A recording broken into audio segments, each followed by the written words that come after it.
Hi guys, this is Alea Jen and welcome back to my YouTube channel. So for today's video, dapat bago ka dito pumunta sa Hong Kong, kailangan yung ugali mo is mabago muna. Kailangan yung ugali mo dito is iba na. Iba sa Pinas, iba sa Hong Kong. Kung sa Pinas, feeling amo ka doon. Kung sa Pinas, ikaw yung nasusunod. Kung sa Pinas, hindi ka matrabaho or tamad ka pagdating dito sa Hong Kong, hindi pwede yung ganyang ugali. Kasi meron daw yung kapatid ko kumuha ng katulong yung amo niya doon. Kasi nga hindi siya nag-flight September 2 dapat flight niya na papunta sa Middle East, tapos hindi niya sinakyan. So 2 months na siya mahigit na hindi bumalik. So ang ginawa ng amo niya, kasi hindi siya bumalik, kumuha. Mabilis lang kasi kumuha ng katulong doon. Yung mga nag-run away or yung mga nakatambay ba, kasi doon sa Kuwait meron silang lugar kung saan nakahiga yung mga katulong doon na binalik ng amo, nag-run away sa amo, so nandun sila. So pipili sila ng isa doon, pwede na nilang dalhin sa bahay. So kumuha daw sila ng isa, kaso tamad daw, nakaupo lang parate. Yung nagaantay pa ng utos ba, yung hindi marunong makiramdam, hindi marunong magkusa.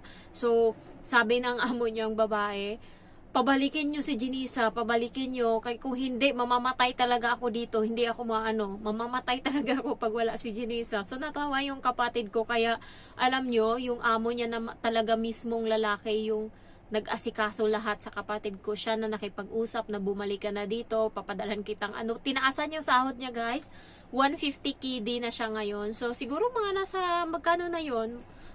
Siguro mga 26,000 na, 150 KD. Hindi ko lang alam yung mga taga-Kuwait dyan, kung ilan, or i-search ko na lang. Tinaasan na yung sahod ng kapatid ko, kasi hindi talaga nila daw, sobrang gustong-gusto nila yung kapatid ko. KD to PHP. Ba't wala? 150 KD to PHP. 28,000. Wow, sobrang taas.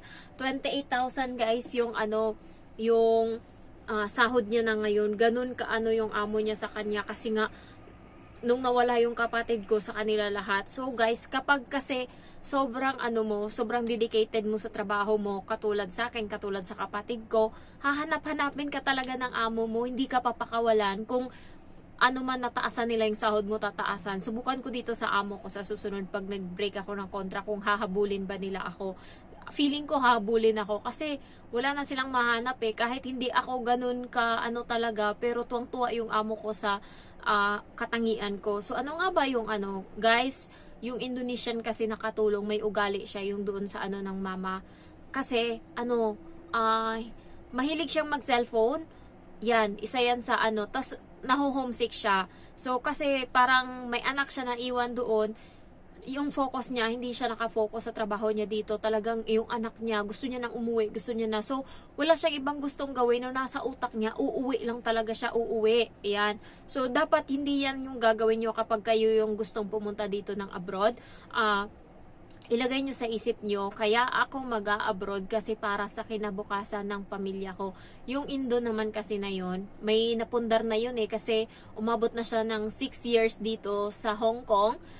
Dati dalaga pa siya, tas umuwi lang siya sa kanila, nag-asawa, nag-anak, tapos ngayon medyo nahirapan siya konti, kaya gusto niyang bumalik.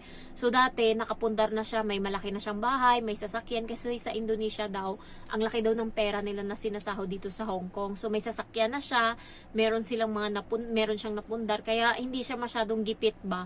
Nagpunta lang siya dito kasi gusto niya ngang makaipon pa, kasi yung anak niya lumalaki na.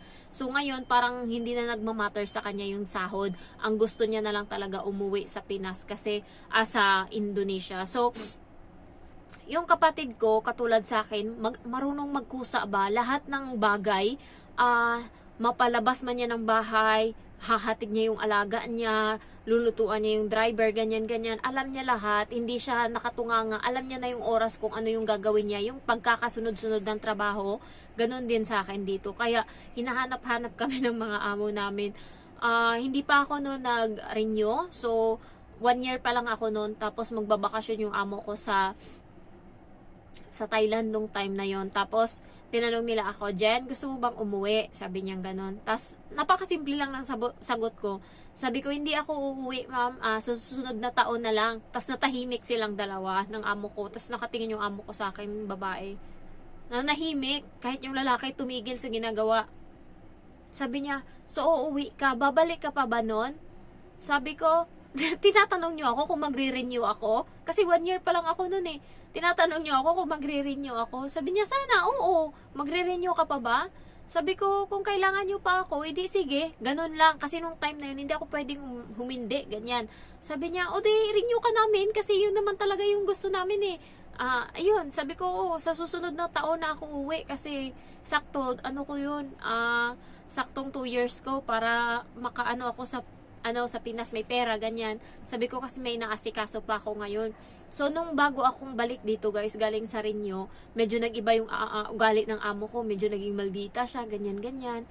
Pero nung nalaman niya na tapos na yung bahay ko, kasi tinanong niya ako, nagbago na naman yung ugali niya, mabait na siya ngayon. Kasi nga, alam niya na sa sarili niya na wala na akong kinakatakutan ng ngayon. Kung dati nag-hold on pa ako kasi may bahay ako na pinapagawa, ngayon hamunin mo ako, kay iwanan talaga kita dito. Yun yung nasa utak ng amo ko ngayon.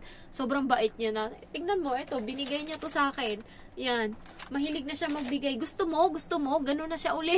Natatakot na siya. Pero nung nakaraan, sobrang damot niya nung kakarating niya lang galing sa sa bakasyon. Tapos kakabalik ko lang din. Parang iniisip niya, ano ka pa, nakatali ka pa sa amin kasi kakarinyo mo pa lang, ganyan. Pero nung nalaman niya, tinanong niya ako, kamusta na nga pala yung bahay mo? Sabi ko, ay ma'am, tapos na. Sabi niya, talaga? Bakit patingin? Tapos yung tinignan niya, sabi ko, yan, may pintura na yan sa loob. Tapos sa labas, hinayaan lang muna na simento na naka-finish na kasi wala nang pera pang ng pintura. Tapos tumawa siya. Sabi niya, ay oo, tapos sliding pa daw. Sabi niya, glass pa daw yung yung bintana. Sabi niya ganun. Simula nung nagbago siya, guys, kasi ngayon wala na akong kinakatakutan eh. Hindi na ako takot na kasi dati, yan lang yung nagpapa-hold on sa akin na hindi ako magbe-break ng kontra kasi nga meron akong bahay na tinatapos, pero ngayon hamunin mo talaga ako wala akong ino-hold on dito, talagang lalayasan kita. So, dapat yung ugali nyo is matiisin kayo hanggat maaari, tapos palangiti kayo, syempre, and yung trabaho nyo, dapat alam nyo guys, hindi pwede na, kaya sinasabihan ko yung kapatid ko, dapat may utak ka, hindi sa lahat ng bagay, bahala na, kasi diyan ka mapapahamak. Halimbawa, hindi ka nagtanong or hindi ka diyan ka talaga mapapahamak. Kasi ako dito, inaano ko ng amo ko na, you're so smart, ganun. Kasi, pag napapansin ko yung isang bagay, halimbawa, wala na siyang damit na susuotin, last na yun, inagamit niya na. So, kung ako na walang utak, lalabhan ko yun. Pero nga, ako, naisip ko, kung lalabhan ko yun, wala na siyang isusuot mamaya na damit kasi yung dalawa, nasa labahan na, 3 lang yan. Kaya itinabi ko, yung isa lang kinuha ko. Tapos sabi niya, buti Jen, naisip mo na hindi labhan to kasi wala na akong damit na you're so smart. Sabi niya ganun. Sabi ko, kasi nakita ko na na gamit na yung dalawa eh. Kaya ito na lang talaga yung natira. Kaya hindi ko na talaga Tapos nung nakaraan, hindi niya ako sinabihan na labhan yung jacket kasi marami pa naman nung time na yun nalalabhan na damit. Pero alam ko kasi na ginagamit niya parati yung jacket na yun. Kahit hindi niya ako sabihan, ako na nagkusa. Kinuha ko yung jacket na yun. Kaya nung nakita na yun sa sampay na nakasampay niya, kahit hindi niya sinabi sa akin na lalabhan ko yun, natuwa siya, ay thank you Jen, nakalimutan kong sabihin sa'yo na labhan to, pero salamat kasi nilabhan mo. So, yun yung nakakaano ba, tapos hindi nagbabago yung the way ako maglinis ng bahay, ganun pa din kalinis, mas malinis nga ngayon eh, kasi alam ko na kung paano laruin, alam ko na kung paano anuhin, hinahayaan niya lang din ako na mag cellphone, ganyan, as long as tapos ko yung trabaho ko, and hindi ako nagre-reklamo kapag nakukuha yung dapat pahinga ko, kasi bawi-bawi naman ganun. So, yung amo ko, so far, okay siya. And, natutuwa lang ako sa part na hindi niya ako pinapahirapan dito mentally and, emotionally. Yung hindi ako stress, ganyan. Siguro, magiging stress na lang ako pag umalis na ako dito, yung mag-break na ako ng kontra. Kasi, nung time na yun, magbabago na talaga yung pakikitungo nila sa akin. Pero so far, sa ngayon, mabait sila. Thanks God. Nag-aantay na lang ako, guys, 4 months na lang, magbe-break na ako. Kaya patapos na yung October. So, November, December, January, February. Pagkatapos ng February, March 14, layas na ako. So, yun, konting tiis na lang. Pero ngayon kasi, palamig na, naglalamig na. So, nasusugatan na yung mga balat-balat ko. And, natatakot ako. Ba't naninilaw yung palad ko? Hindi ko alam. So, ayun lang. Hala, nakakatakot. Kailangan lang talaga dito, matiisin ka, and dapat yung homesick mo, iwan mo yan. Kailangan sanayin mo yung sarili mo na wag ma-homesick, or okay lang na ma-homesick, pero dapat alam mo na kaya ka nga pumunta dito dahil sa trabaho mo. So, kailangan focus ka talaga kahit papano. Isang tabi mo yung emotion mo sa bahay, ganyan. Wag mong idalhin yan sa trabaho kasi mahirap yan. Ako, nakikita ng amo ko sa akin, very professionalism ako. Pag dito sa loob ng kwarto, nandito yung mood ko na minsan naririnig ng amo ko, sumisigaw ako, kaaway ko yung may kaaway ako, ganyan. May pinapagalitan ako, may tumatawa ako dito. So, pero yung emotion ko paglabas ng dapat kalma lang, dapat iba doon. Kasi hindi sila damay sa kung ano yung problema ko personally. Hindi katulad ng iba na kapag nag-break ng jowa, ayan, iiyak-iyak ngayon. Paglabas kinabukasan, mugto yung mata, nakasimangot, malungkot din, nadadama yung trabaho. Hindi dapat pwedeng ganun kasi yun yung makakadistract sa'yo. Ayan, next is, kapag nagano ka dito sa Hong Kong, dapat yung ugali natin sa Pinas, hindi natin dadalhin dito. Kasi sila dito guys, hindi sila magnanakaw. Napaka-konti. Siguro 1% lang ng mga Chinese yung magnanakaw. Mostly dito is wala silang ugali na magnanakaw. Kaya iwasan natin yan kasi sikat na yung Filipino dito sa pagiging magnanakaw. Ayan, nagnanakaw ng gold, nagnanakaw ng kung ano, pera, ganyan. Huwag na tayong tumulad. Kaya minsan nakakaano yung amo ko ng mga balita about sa mga Pilipino. Hindi niya yan inaano sa akin. Hindi niya ino-open, oy, may ganto, ganyan. Oy, yung Pilipino, ganyan. Wala, hindi niya ako inaano kasi masasagot ko talaga siya. Buti hindi niya ako kino-compare sa iba.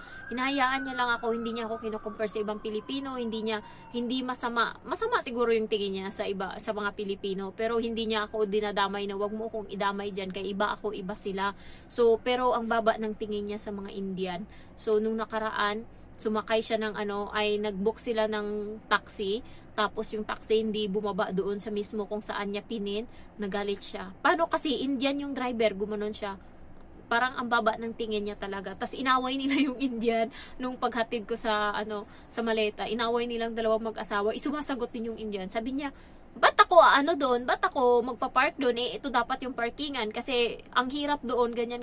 Hindi nga namin to pinin. Nag-away-away sila hanggang sa sabi ko na lang, alis na ako ma'am, bahala na kayo dyan, bye. Sabi ko ganun, ingat kayo. Tumahimik na lang sila, baka kasi magkaanuhan kasi yung Indian hindi rin nagpapatalo.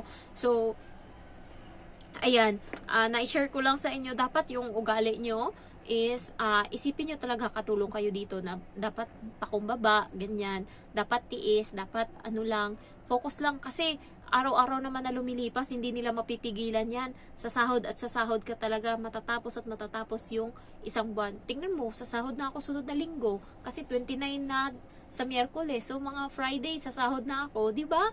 Ganun lang yan, guys. Kalma-kalma lang matatapos yung isang buwan. Ano lang yan. Konting kembot-kembot lang yan. Makakaano din tayo. Makakaahon din tayo. So, ayun lang. Anuhin nyo na lang na mag-apply para sa pangarap. Kasi, para sa iba, ang swerte mo na kapag nakapunta ka ng Hong Kong. Kasi minsan lang hindi naman minsan, sa probinsya namin, dalawa lang kami nakapag Hong Kong, mostly is Middle East, ganyan. Nandun sila sa Kuwait, Saudi. Pero ako, nandito sa Hong Kong. Dalawa lang kami, tas yung isa umuwi pa. Kasi nga, yun nga, yung pinakain siya ng pagkain na hindi sa panlasa niya, hindi niya kayang lunukhin. So, umuwi siya. Yun naman kasi graduate ng teacher, tas ngayon nag-a-apply siya uli para dito sa Hong Kong. So, ang hindi niya lang kulang siya sa technique. Kung gusto niya talaga bumalik dito sa Hong Kong, dapat nag-apply siya muna dito bago umuwi. Kasi ngayon nahirapan siya. Nag-post na siya na puro na siya utang. So, yun yung mahirap. So, thank you for watching and I love you all. Bye-bye.